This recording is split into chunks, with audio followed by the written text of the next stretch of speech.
ఎక్కడ చూసినా కూడా సమస్యలు మాత్రమే కనిపిస్తున్న పరిస్థితి తెలంగాణలో ఎక్కడ చూసినా కూడా అన్ని వర్గాల ప్రజలు ఆందోళన చెందుతున్న పరిస్థితి ముఖ్యంగా మహిళలు గోసపుచ్చుకుంటుంది కాంగ్రెస్ ప్రభుత్వం. ఇక అనేక అంశాలనే మనం మాట్లాడదాం. మనతో పాటు చర్చలో జాయిన్ అవుతున్నారు బీఆర్ఎస్ నేత చిరుమల రాకేష్ గారు, అదేవిధంగా దత్తాత్రేయ గారు. గుడ్ మార్నింగ్ అండి. రాకేష్ గారు, ఎటువంటి పరిణామాలు జరుగుతున్నాయి చూస్తున్నాం. ఒకవైపు తెలంగాణ ఆత్మగౌరవ ప్రతీకను, తెలంగాణ సంస్కృతి చిహ్నమైన బతుకమ్మను తెలంగాణ తల్లి విగ్రహంగా చెప్తున్న ఆ విగ్రహం చేతిలో నుంచి తీసేసిన పరిస్థితి కనిపిస్తుంది. సో తెలంగాణ ప్రజలు దాన్ని జీర్ణించుకోలేరు. బతుకమ్మని తెలంగాణ నుంచి దూరం చేసే కుట్రలను మాత్రం తెలంగాణ ప్రజలు జీర్ణించుకోలేని పరిస్థితి కనిపిస్తుంది. ఒకవైపు సంస్కృతిని పెంపొందిస్తామనో ఇంకా ఇంకా ఏటా నిర్వహిస్తారంట తెలంగాణ తల్లి అవతరణ అని చెప్పేసి ఉత్సవాలు నిర్వహిస్తారట. అయితే ఆల్రెడీ ఉత్సవాలు ఎట్లా నిర్వహించినరో ఏడాది పూర్తి చేసుకొని అది చాలా వివాదాస్పదం అవుతుంది. దాని గురించి మనం మళ్ళీ మాట్లాడదాం. కానీ అంటే ఎట్లా చూడాల్సిన అవసరం కనిపిస్తుంది. ఒకవైపు ఆశా వర్కర్లు కనీసం వాళ్ళు మీరు ఇచ్చిన హామీని మాకు అమలు చేయండి, మాకు జీతాలు ఇవ్వండి, 18,000 జీతం ఇవ్వండి అని చెప్పేసి కేవలం వాళ్ళ వినతి పత్రం వేయడానికి మాత్రమే వస్తుండే. వాళ్ళ మీద ఎంత దౌర్జన్యం చేసిందో చూస్తున్నాం. నేను చూసుకుంటే ఇంకొక మహిళ ఫుట్పాత్లపై ఆక్రమణ తొలగించిన నేపథ్యంలో ఆమె కనీసం 5 నిమిషాల టైం ఇవ్వమంటే కూడా ఇవ్వలేదంటే మొత్తం సామాన్ అంతా ధ్వంసం అయిపోయింది. మేము తెల్లారలేసి మేము ఎట్లా బతకాలి అని చెప్పేసి ఆమె అడుగుతున్న పరిస్థితి. ఎక్కడ చూసినా కూడా మహిళల పట్ల మహిళలని బాధితులుగా మార్చి మహిళల గోసపుచ్చుకుంటుంది కాంగ్రెస్ ప్రభుత్వం. వీటన్నిటిని కూడా ఎట్లా చూడాల్సిన అవసరం కనిపిస్తుంది. గుడ్ మార్నింగ్ అండి. గుడ్ మార్నింగ్ స్వేచ్ఛ గారు, గుడ్ మార్నింగ్ మిత్రుడు దత్తాత్రేయ గారు, టీ న్యూస్ ప్రేక్షకులు. ఫస్ట్ ఆఫ్ ఆల్ మీరు ఏదైతే చెప్పారో తెలంగాణ తల్లి అంశానికి వచ్చినప్పుడు తెలంగాణ తల్లిని వీళ్ళేం రూపొందించలేదండి. తెలంగాణ తల్లి అనే విగ్రహాన్ని వేరే దగ్గర నుంచి ఛత్తీస్గఢ్లో ఉన్నది మహతా విగ్రహం. ఇది ఆల్రెడీ కాంగ్రెస్ పార్టీ ఆవిష్కరించినటువంటి విగ్రహం. సేమ్ చేయి గుర్తు, ఓన్లీ కంకులు చేతిలో పట్టుకున్నది ఆ మాత, అంటే కిందికి పట్టుకున్నది కొడవలి ఉండే, అదొక్కటే మార్చి కిరీటం తీసేసారు. సేమ్ అదే విగ్రహాన్ని తీసుకొచ్చి ఇక్కడ మళ్ళీ తెలంగాణ తల్లి అని చెప్పేసి ఈ రూపం ఇచ్చి దాన్ని నిలబెట్టడం జరిగింది. తప్పితే ఈ 2 ఫోటోలు చూస్తే మీకు స్పష్టత ఉంటుంది. ఇదిగోండి, ఈ 2 కూడా పక్క పక్కన పెట్టినప్పుడు అదే ఫోటోని అదే విగ్రహాన్ని తీసుకొచ్చి పెట్టారు. అండ్ నెక్స్ట్ వచ్చేసి ప్రజాప్రభుత్వం అని చెప్తున్నటువంటి ఈ ప్రభుత్వం, దాంతో ఒక కమిటీ, ఒక మంత్రుల కమిటీ, ఒక మేధావుల కమిటీ, ఏ కమిటీ వేయలేదండి.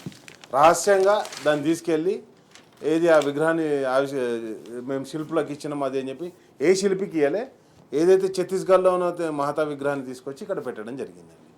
నెంబర్ 1. నెంబర్ 2 వచ్చేసి నేను ఏమంటున్నానంటే, వాంటెడ్లీ తెలంగాణ తల్లికి ప్రతీక అయినటువంటి బతుకమ్మను చేతిలోంచి తీసేసి చేయి గుర్తును చేతిలో పెట్టారు.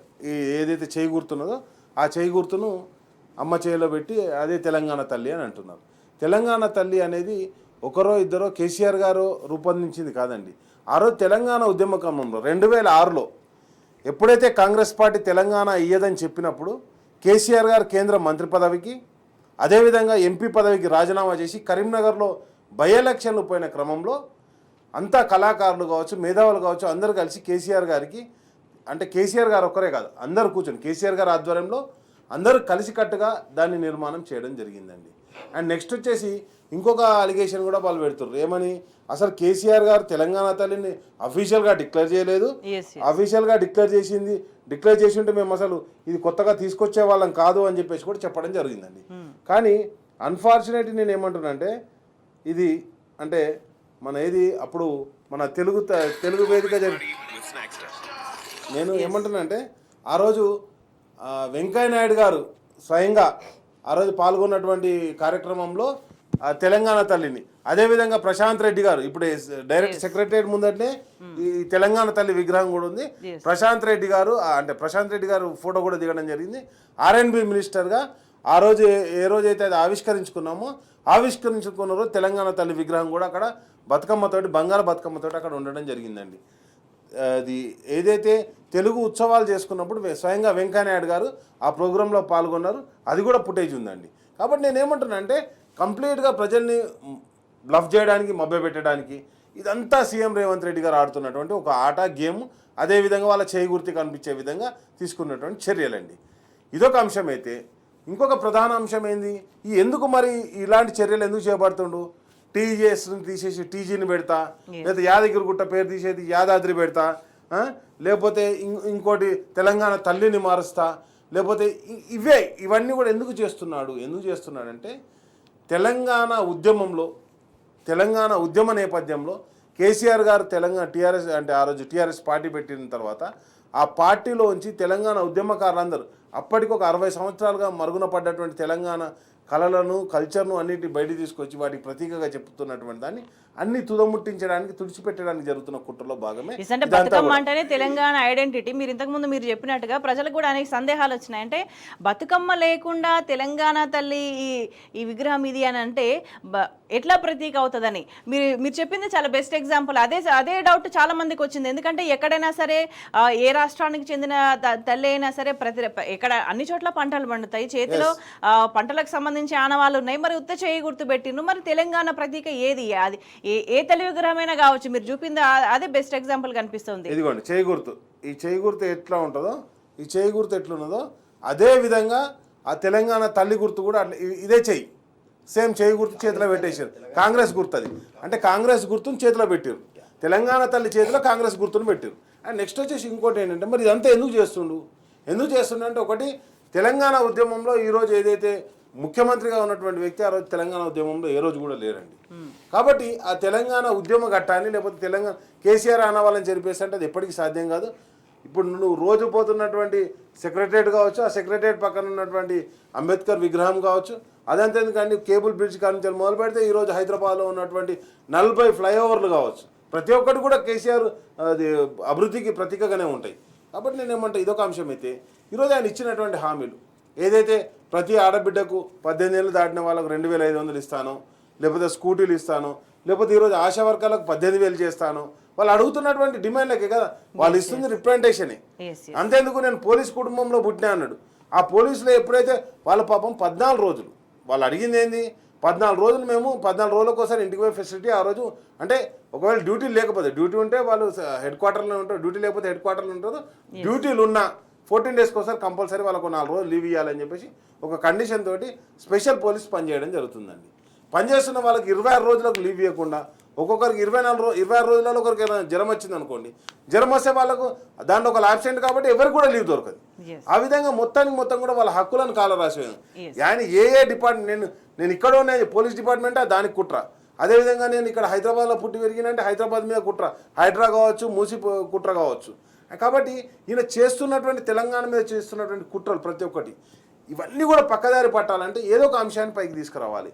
లేకపోతే ఏం చేయాలి, కేటీఆర్ గారి మీద కేసు, ఏది రేవ్ పార్టీ అని కేసు, లేకపోతే వాళ్ళ ఇంట్లో గృహంలో జరుగుతున్నటువంటి ఒక చిన్న ఫంక్షన్ ఒక రేవ్ పార్టీగా అంటే ఇవన్నీ కూడా ప్రతి ఒక్కరికి చాలా క్లారిటీ వచ్చేసింది. 1 ఇయర్ గడిచిపోయింది కదా, చాలా క్లారిటీ వచ్చింది. హామీలు అమలు చేయమని అడుగుతున్నాము, వాటిని అడగకుండా ఇంకో దాని మీద దారి మళ్ళిస్తున్నాం. అంటే దారి మళ్ళించే దాంట్లో కూడా చాలా తెలివిగా ఏం చేస్తుండంటే, అంటే ఆయన కంప్లీట్గా ఏం చేస్తుండంటే ఎవరైతే తెలంగాణ వాదం మీద ప్రత్యక్షంగా కేసీఆర్ గారు ఏ విధంగానైతే తెలంగాణ వాదం నిలబెట్టిర్రో, లేకపోతే ఈరోజు మా వర్కింగ్ ప్రెసిడెంట్ కేటీఆర్ గారు నిలబెడుతుర్రు, వీళ్ళందరి మీద ఒక దాడి ఏంటంటే అరెస్ట్ అవుతారని, లేకపోతే రేస్ కోర్స్ అని, లేకపోతే ఒక మంత్రి అయితే డైరెక్ట్గా అక్రమ సంబంధాలు అంటగట్టేస్తుంది. మహిళ అయి ఉండి అక్రమ సంబంధాలు అంటగట్టేస్తుంది.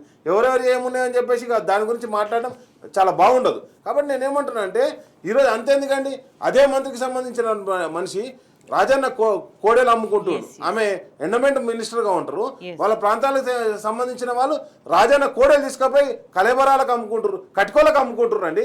కాబట్టి నేనేమంటానంటే ఇది జరుగుతున్నటువంటిది ఏదైతే ఉన్నదో కొండ సురేఖ గారి మనుషులు ఈరోజు రాజన్న కోడేలు దొంగలిస్తున్నటువంటి పరిస్థితి. కాబట్టి ఇవన్నీ కూడా కంప్లీట్గా ఈ రాష్ట్రంలో ఒకరేమో శాండ్ అమ్ముకునే శాండ్ క్వీన్ అయిపోతారు, ఈయననేమో ల్యాండ్ అమ్ముకునే ల్యాండ్ కింగ్ అయిపోతాడు, ఇంకోరేమో కోడెలు అమ్ముకుంటే వాళ్ళు అయిపోతారు. ఎక్కడికక్కడ అన్యాయాలు చేస్తూ ఎక్కడికక్కడ దోపిడీలు చేస్తూ ఆ దోపిడీలో ప్రజల్ని పక్కదారి పడి ప్రజలు మాత్రం రోడ్డు మీద పడాలి, ఏమైపోయినా పర్వాలేదు. దత్తాత్రేయ గారు అంటే తెలంగాణ తల్లి కొత్త విగ్రహంలో అభయహస్తం చూపిస్తుంది అని చెప్పేసి వాళ్ళు మాట్లాడుతున్నారు. అంటే అభయహస్తం ఇచ్చి ఆపద వచ్చినప్పుడు ఒక ధైర్యంగా ఉండేటట్టుగా, కానీ అదే నేపథ్యంలో అదే అభయహస్తం సాక్షిగా మహిళలు ఎంత ఘోరంగా ట్రీట్ చేస్తున్నారు. ఆశా వర్కర్ల పరిస్థితి ఎంత దారుణంగా తయారైంది. ఒకవైపు విగ్రహ ఆవిష్కరణకు సంబంధించి ప్రోగ్రాం జరుగుతుండగానే, ఏర్పాట్లు జరుగుతుండగానే, ఇంకొక వైపు చాలా దారుణమైన ప్రవర్తన. కేవలం మాకు ఇచ్చిన హామీ ప్రకారం నాకు నెలకు 18,000 జీతం ఇవ్వండి అన్నందుకు. ఇంకొక వైపు నిన్న కూడా చూసుకుంటే ఇంకొక మహిళ, కూకట్పల్లిలో మహిళ కనీసం సామాన్లు తీసుకోవడానికి 5 నిమిషాల టైం ఏమంటే 5 నిమిషాల టైం కూడా ఇవ్వకుండా సామాన్లన్నీ కూడా మొత్తం విధ్వంసం అయిపోయినాయి. తెల్లారలేసి మేము ఎట్లా బతకాలి అని చెప్పేసి ఆవేదన వ్యక్తం చేస్తున్న పరిస్థితి. అంటే ఒక మహిళలను ఒకవైపు ఇట్లా క్షోభకి గురి చేసుకుంటా వాళ్ళు చెప్పిన మాటలు ఎట్లా ఉన్నాయి, చేతులు ఎట్లా ఉన్నాయి, డిఫరెన్స్ ఎట్లా కనిపిస్తున్నది? అంటే వాస్తవానికి ఏదైతే తెలంగాణ రాష్ట్రం రావడంతో కేసీఆర్ గారు తెలంగాణ రాష్ట్రంలో ఉన్నటువంటి మహిళలకు చాలా పెద్దపీట వేసిండండి. మీరు చూడండి, మహిళలు అనేటువంటి వాళ్ళని కేవలం వంటింటి కుందేలుగా భావించిన గత సమాజాన్ని మారుస్తూ మహిళలని ముందుకు తీసుకొచ్చేసి తెలంగాణ రాష్ట్రంలో మొట్టమొదటిసారిగా ఒక హబ్కు శ్రీకారం చుట్టాం. వాళ్ళని పారిశ్రామికవేత్తలుగా మార్చాం. అంగన్వాడీ ఆశా వర్కర్ల జీతాలు పెంచి దేశంలోనే ఎక్కువ జీతాలు తీసుకుంటున్నటువంటి అంగన్వాడీ ఆశా వర్కర్లు ఏ రాష్ట్రంలో ఉన్నారంటే నా తెలంగాణ రాష్ట్రంలో అని చెప్పి సగర్వంగా చెప్పుకునే స్థితికి తీసుకొచ్చారు. దాంతోపాటు తెలంగాణ రాష్ట్రంలో ఉన్నటువంటి ప్రతి ఆడపడుచుకు ఏ రాష్ట్రంలో లేదండి కళ్యాణ లక్ష్మి స్కీమ్ తీసుకొచ్చి ఆడపిల్ల యొక్క పెళ్లిని ఘనంగా జరిపించినటువంటి నాయకుడు కేసీఆర్ గారు. అట్లాగే ఆడపిల్ల పుడితే 13,000, మగపిల్లగాడు పుడితే 13,000 రూపాయలు ఇచ్చి అంటే పురిటి నొప్పుల నుంచి కూడా ఆడపిల్లలను కాపాడినటువంటి నాయకుడు కేసీఆర్ గారు. అంటే ఏ రంగంలో తీసుకున్నా కూడా ఆడపిల్లలందరినీ సగర్వంగా గౌరవించుకొని వాళ్ళని సుస్థిర స్థానం కల్పించిన నాయకుడు ఎవరైనా ఉన్నారంటే కేసీఆర్ గారు. అయితే రేవంత్ రెడ్డి అనేటువంటి వ్యక్తి తెలంగాణ ప్రజల ఆడపడుచులని మన ఇంట్లో ఉండేటువంటి మన పుట్టింటి బిడ్డ మన ఇంటికి వస్తే ఎంత గౌరవంగా మనము స్వాగతం పలికి పెళ్ళిళ్ళు పేరటలు అయితే ఆడపిల్ల ఆశీర్వాదాలు తీసుకుంటామో అదే స్థాయిలో బతుకమ్మ గౌరమ్మ జరిగినప్పుడు కూడా ఆడపిల్లని ఇంటికి పిలిచి సగర్వంగా గౌరవించుకుంటాం. సో అట్లాంటి తెలంగాణ ప్రజలు తల్లిగా భావించింది. ఇది ఎప్పుడు కేసీఆర్ గారు తెలంగాణ తల్లిని యాక్సెప్ట్ చేశారండి? ఉద్యమ సమయంలో ప్రొఫెసర్ జయశంకర్ లాంటి వ్యక్తులు ఎన్నోసార్లు చర్చలు జరిపిన తర్వాత సాధారణమైనటువంటి మహిళ రూపంలో తీసుకొచ్చి కేసీఆర్ ముందర పెడితే మీరు ఎప్పుడు మారుతారండి? తెలంగాణ ప్రజలు ఎప్పుడు పేదరికంలోనే ఉండాలా? తెలంగాణ ప్రజలు ఎప్పుడు కూడా అంటే గొప్ప స్థాయికి ఉన్నత స్థాయికి అభివృద్ధి చెందిన స్థాయికి వెళ్ళకూడదా? తెలంగాణ మహిళలు మెడలో కంఠం తలపైన కిరీటం పెట్టుకుని తెలంగాణ ప్రజలకు ఆదర్శంగా మాతృమూర్తిగా ఉండకూడదా? సో మీరు ఒకసారి ఆలోచించండి అని చెప్పేసి తెలంగాణలో ఉన్నటువంటి సబ్బండ మేధావ వర్గానికి చెప్తే వాళ్ళు తీర్చిదిద్దినటువంటి రూపం ఇది. ఉద్యమ సమయంలో ప్రతి విద్యార్థి నాయకులు, కళాకారులు, ఉద్యమకారులు, ఉపాధ్యాయులు అందరూ కూడా 1000 నోళ్ళల్లో పొగుడుతూ స్వచ్ఛందంగా తమ గ్రామాల్లో ఏర్పాటు చేసుకున్నటువంటి విగ్రహాలే ఇవాళ నా తెలంగాణ రాష్ట్రంలో కనిపిస్తున్న తెలంగాణ తల్లి విగ్రహం. ఆ రోజు కేసీఆర్ గారు ఉద్యమ సమయంలో ఇదే మాట చెప్పింది. తెలుగు తల్లి అద్భుతంగా ఉండొచ్చు, తన కిరీటం పెట్టుకోవచ్చు, చేతిలో పూర్ణకుంభం పట్టుకోవచ్చు, నడుముకు వడ్డానం పెట్టుకోవచ్చు. భారత స్వతంత్ర పోరాటంలో భారత మాతకు కిరీటం ఉండొచ్చు, ఆమె చేతిలో అన్ని ఆయుధాలు ఉండొచ్చు, మెడపైన ఆభరణాలు ఉండొచ్చు. కానీ నా తెలంగాణ తల్లికి ఇవాళ ఆభరణాలు లేని ఒక సాధారణ మహిళగా చేస్తున్నారు అంటే తెలంగాణ ప్రతిష్టను దిగజారుస్తూ యావత్ తెలంగాణ రాష్ట్రంలో ఉన్నటువంటి మహిళా లోకాన్ని అవమానపరుస్తూ. మీకు ఒక విషయం చెప్తా స్వేచ్ఛ గారు, తెలంగాణ ప్రాంతంలో మనం ఒక కట్ట మీదకి వెళ్ళి నడుచుకుంటూ వెళ్తే కట్టమ్మ అని చెప్పి కట్టమైసమ్మ అని పూజించుకుంటాం. పొలంలోకి వెళ్తే పొలంలో ఉన్నటువంటి ఒక మైసమ్మ అంటాం. ఊరు పొలిమేరకి వెళ్తే పొలిమేర మైసమ్మ అని పూరుకుంటాం.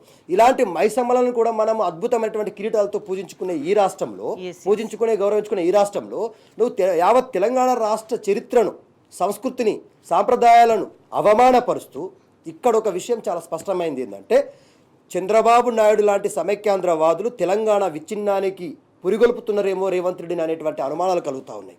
ఎందుకంటే తెలంగాణ విచ్ఛిన్నంలో భాగంగా రావడమే హైడ్రా పేరు మీద దళిత, బహుజన, గిరిజన, మైనారిటీ వర్గాలు ఉన్నటువంటి ప్రజల యొక్క ఇళ్లను నువ్వు నేలపాలు చేసినావు, వాళ్ళని గూడులేటి పక్షులను చేసినావు.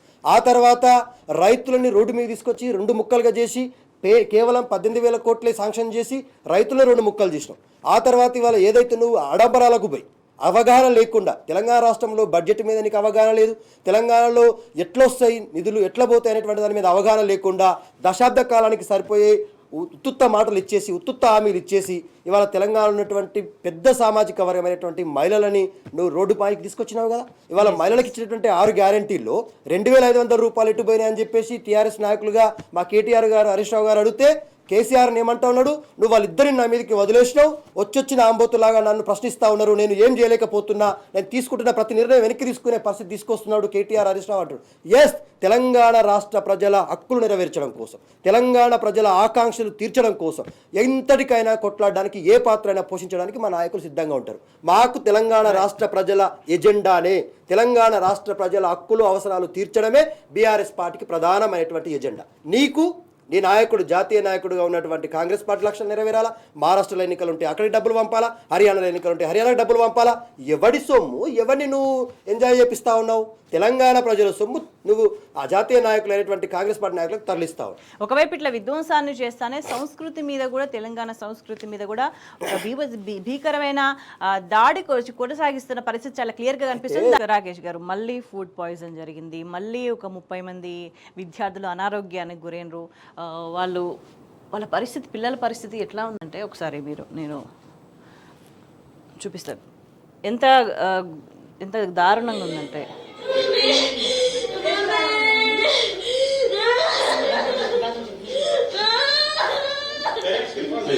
ఎందుకంటే అక్కడ పరిస్థితి ఏంటంటే ప్రధానంగా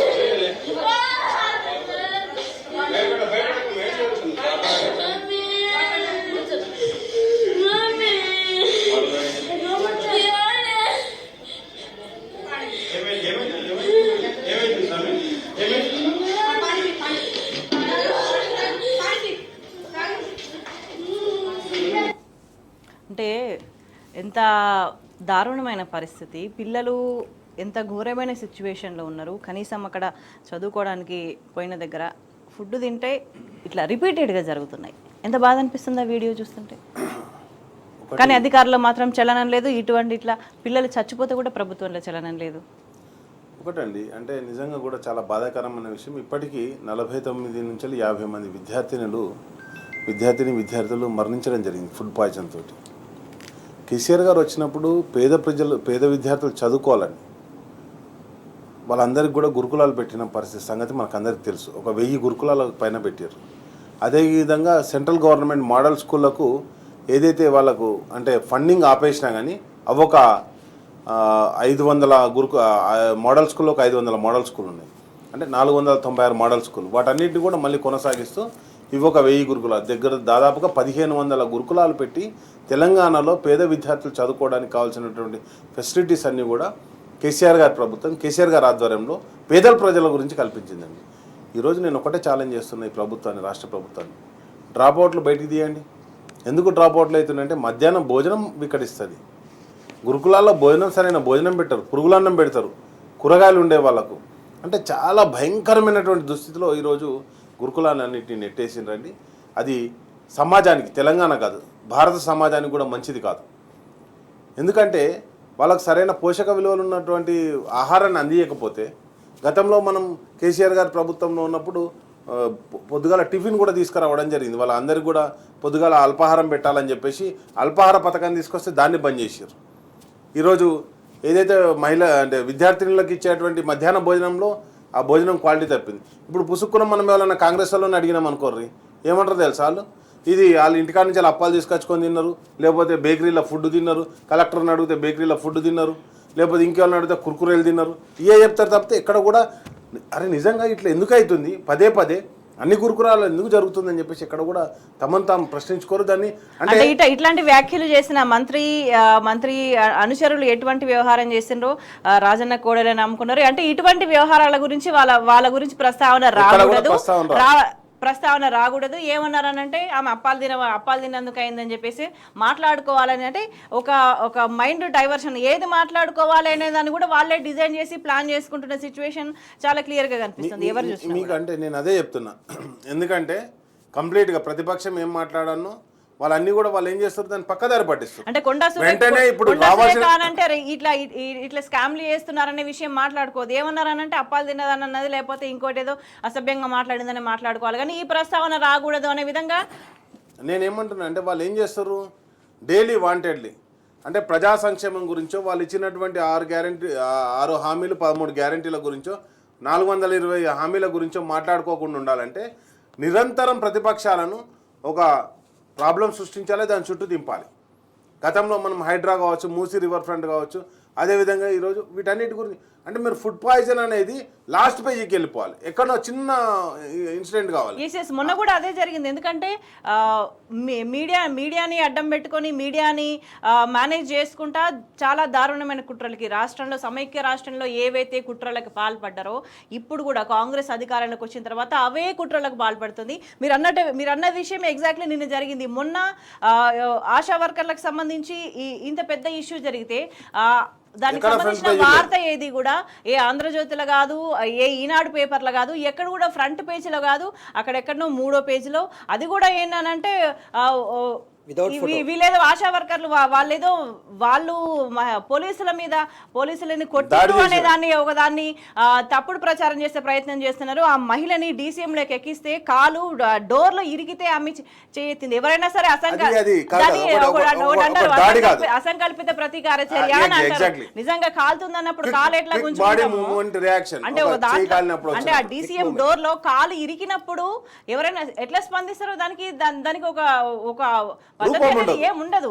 ఏం చేస్తారనేది అది తెలియకుండా దాని నుంచి కాపాడుకోవడానికి జరిగే చర్యలో భాగంగా ఈ పత్రికలన్నీ కూడా ఆశా వర్కర్లు పోలీసులని కొట్టిండ్రు అనే దాన్ని ప్రధానంగా దాన్ని హైలైట్ చేసి, అది కూడా లోపల రాసిన పేజీలలో కూడా దాన్నే హైలైట్ చేసుకుంటా ఎక్కడనో వెనక పేజీలో ఒక 5వ పేజీలో ఒక 3వ పేజీలో ఇది చిన్న వార్త చిన్నగా పెట్టేసి పబ్లిష్ చేసిన ఒక దారుణమైన సిచ్యువేషన్. అంటే ఎట్లా తెలంగాణకు సంబంధించి కుట్రలకు పాల్పడుతున్నది అనేది చాలా క్లియర్గా అర్థమవుతుంది. ఇంకోవైపు వేడుకలకు సంబంధించి కూడా ఈనాడు దినపత్రిక ఉర్రతలుగిన తెలంగాణ అంటూ కూడా, అంటే ఎట్లా వేడుకలు జరిగినాయి వాటికి సంబంధించి మనం మళ్ళీ మాట్లాడుకుందాం. 1 మినిట్ మీరు అంటే కాదు, నేను ఏమంటానంటే సరే ఇది ఫుడ్ పాయిజనింగ్ అయిపోయిన తర్వాత మీరు తీసుకుందామన్నారు. నేను చెప్తున్నానండి మీకు ఒకటి ఏంటంటే, నేను అనేది ఫస్ట్ ఆఫ్ ఆల్ ఏదైతే ఈ ఫుడ్ పాయిజనింగ్, దయచేసి దీని మీద మనం కొంచెం కాన్సన్ట్రేషన్ చేయాలి. ఫస్ట్ థింగ్ ఏంటంటే డ్రాప్అవుట్స్ పెరుగుతున్నాయి.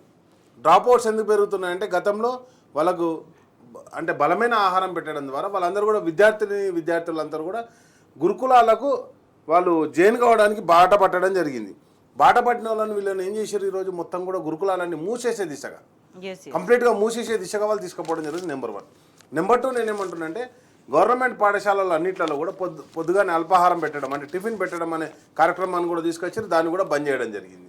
అంతే ఎందుకంటే నేనేమంటున్నా అంటే వీటితో పాటుగా ఇంకొక అంశం ఏంటంటే, గతంలో ఏంటంటే కేసీఆర్ కిట్టు అంటే ఏదైతే బాలింతలకు ఇచ్చేటువంటి పుట్టిన పిల్లలకి ఇచ్చేటువంటి కేసీఆర్ కిట్ కావచ్చు, వాటితో పాటు అంగన్వాడీ సెంటర్ల నుంచి వెళ్ళి వాళ్ళకు అంటే ప్రోటీన్ ఫుడ్ కిట్ అని చెప్పేసి ఇంకోటి కూడా ప్రొవైడ్ చేయడం జరిగింది.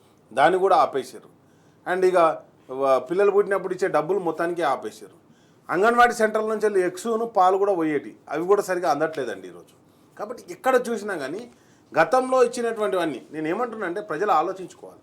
ఏంది ఆలోచించాలి అంటే, కేసీఆర్ గారు ఇచ్చిన దానికి డబ్బులు ఇస్తా అంటే, త్రిబుల్ ఇస్తా అంటే, ప్రతి ఒక్కటి ప్రకటిస్తా అంటే ఈరోజు కేసీఆర్ గారు ఇచ్చినటువంటి రైతు బంధు పైసలే తప్పితే, ఎందుకంటే ఆ రోజు ఎలక్షన్ కమిషన్ పోయి ఆపిన పైసలు వాళ్ళ అకౌంట్లలో పడ్డాయి తప్పితే, రైతుల అకౌంట్లో పడ్డాయి తప్పితే ఇప్పటి వరకు రైతుల అకౌంట్లో పైసలు పడలేదు.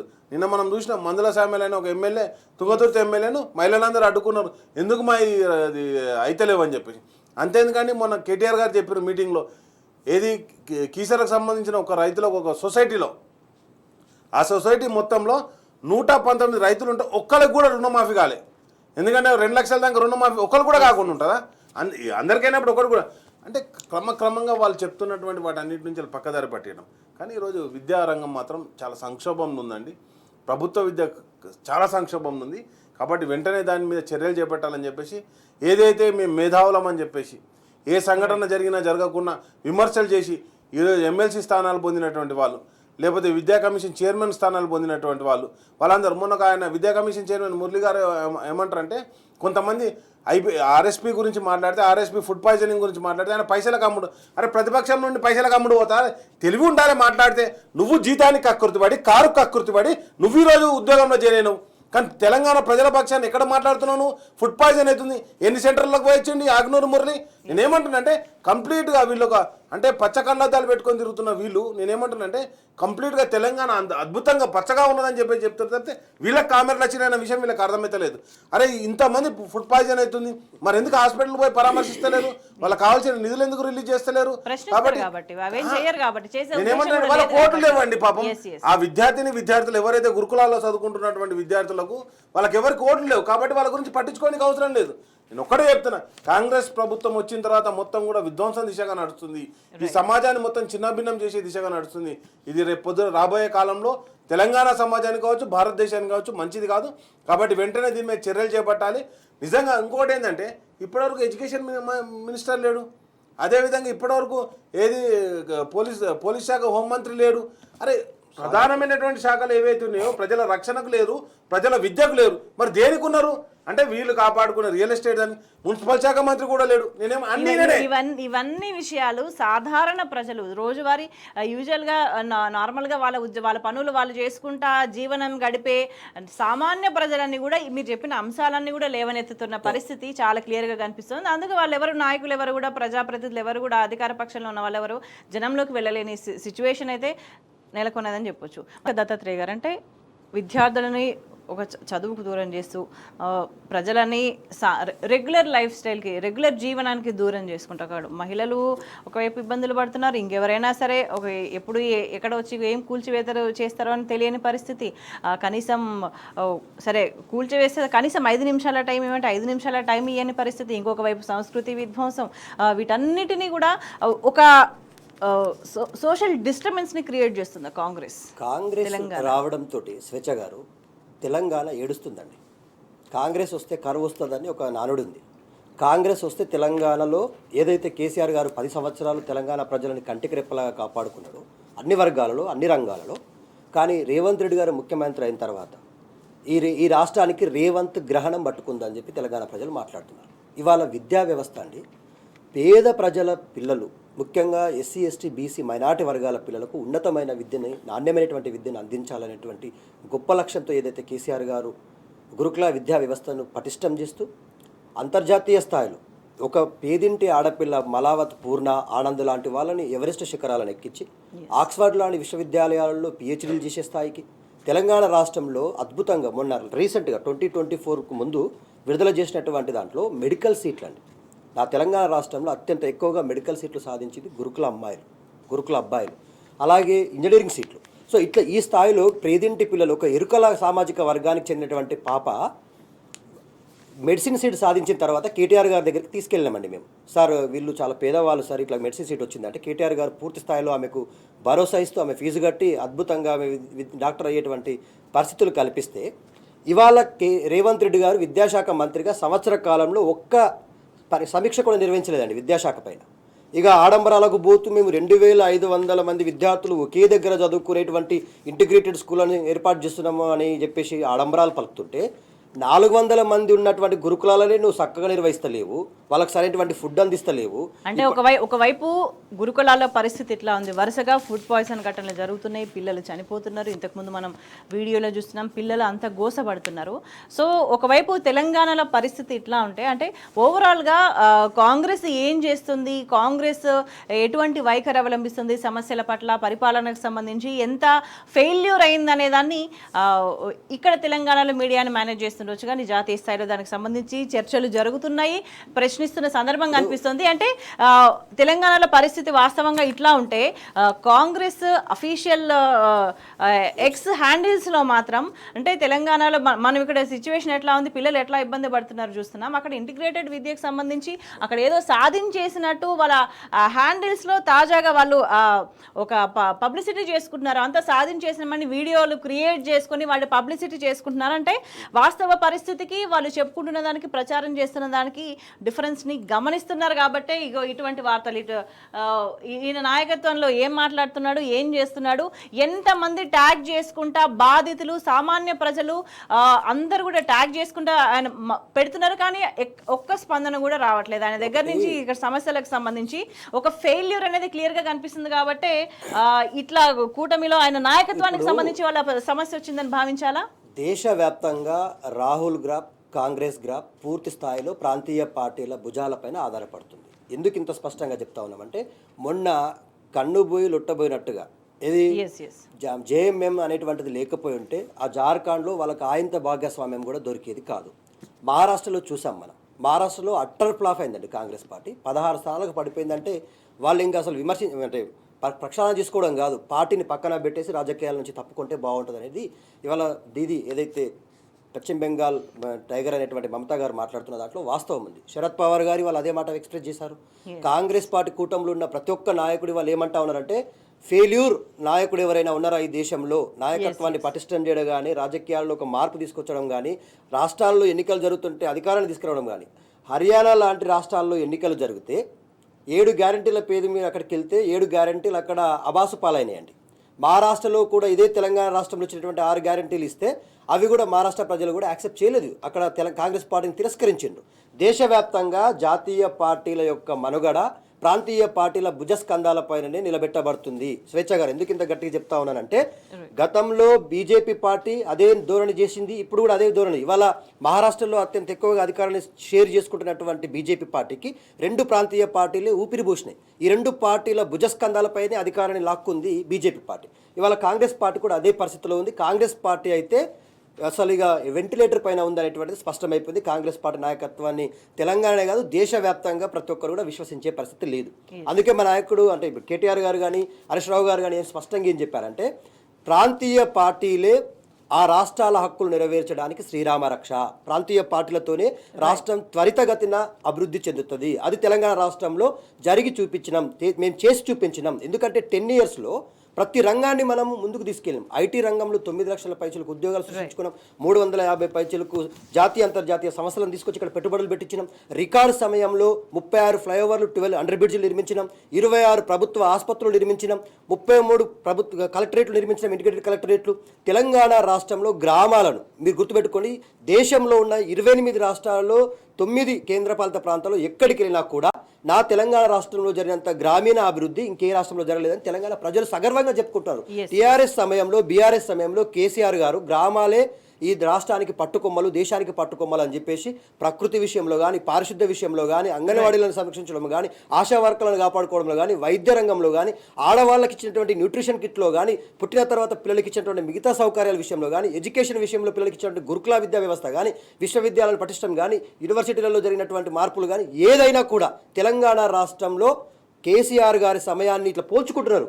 కాంగ్రెస్ వస్తే ఎన్ని వర్గాలు ఇవాళ ఏడుస్తా ఉన్నాయి, ఎందుకు ఇంత బాధపడతా ఉన్నారు, ఏ వర్గాలకు అన్యాయం జరిగిందో ఒకసారి మనం మాట్లాడుకుంటుంటే, ఈ రేవంత్ రెడ్డి గారు 365 రోజుల్లో ఏ ఒక్క రోజు కూడా కేసీఆర్ గారి పేరు తీయకుండా పరిపాలన చేసింది లేదు.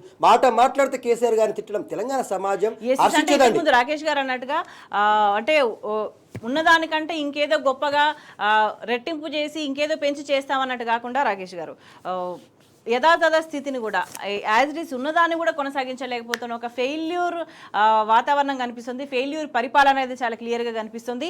రుణమాఫీకి సంబంధించి అప్పట్లో హరీష్ రావు రాజీనామా చేయంటూ 2-3 రోజులు డ్రామా నడిపించారు. అధికారికంగా మొత్తం కాంగ్రెస్ ఎక్కడ చూసినా అన్ని రాష్ట్ర వ్యాప్తంగా కూడా డ్రామా చేసిండ్రు. 2-3 రోజులు పూర్తి స్థాయిలో పేపర్లలో అదే, ఛానళ్లలో అదే, వాళ్ళు మాట్లాడడం అదే, మొత్తం అంతా చేసిండ్రు. మరి ఇప్పుడు ఏమైంది? రుణమాఫీకి సంబంధించి కేటీఆర్ సవాల్ చేసిండ్రు. నిజంగా అయిపోయిందంటే నేను పూర్తి స్థాయిలో ఫినిష్ అయింది అని చేసినామని నిరూపిస్తే రాజకీయాల నుంచి తప్పుకుంటున్నారు. కానీ వాస్తవ పరిస్థితి చూస్తే ఇట్లా కనిపిస్తుంది. రుణమాఫీకి సంబంధించి రాష్ట్ర వ్యాప్తంగా కూడా ఎక్కడికక్కడ రైతులందరూ కూడా ధర్నా చేస్తున్నారు. ఇక్కడ మనకి ఖమ్మంకి సంబంధించి కనిపిస్తుంది, ఇక్కడ వనపర్తికి సంబంధించి కనిపిస్తుంది, ఇక్కడ పెబ్బేరు నుంచి కనిపిస్తుంది, కరీంనగర్ నుంచి ఇక్కడ వార్త కనిపిస్తుంది, బోనకాల్ నుంచి కనిపిస్తున్నది, మహబూబాబాద్కి సంబంధించి ఇక్కడ కనిపిస్తుంది, వరంగల్ జిల్లాకు సంబంధించి కనిపిస్తుంది. ఎక్కడ చూసినా కూడా వాళ్ళలాగా పుట్టించిన వార్తలు కాదు కదా, ఇవన్నీ వాస్తవాలు కదా. ఎక్కడికక్కడ వాటికి సంబంధించి వీడియోలు ఉంటాయి కదా, అక్కడికి పోయి వెరిఫై చేసుకుంటే నిజమా కదా అని చేసుకుంటే అక్కడ వాస్తవం ఉంటుంది. క్షేత్రస్థాయిలో పోతే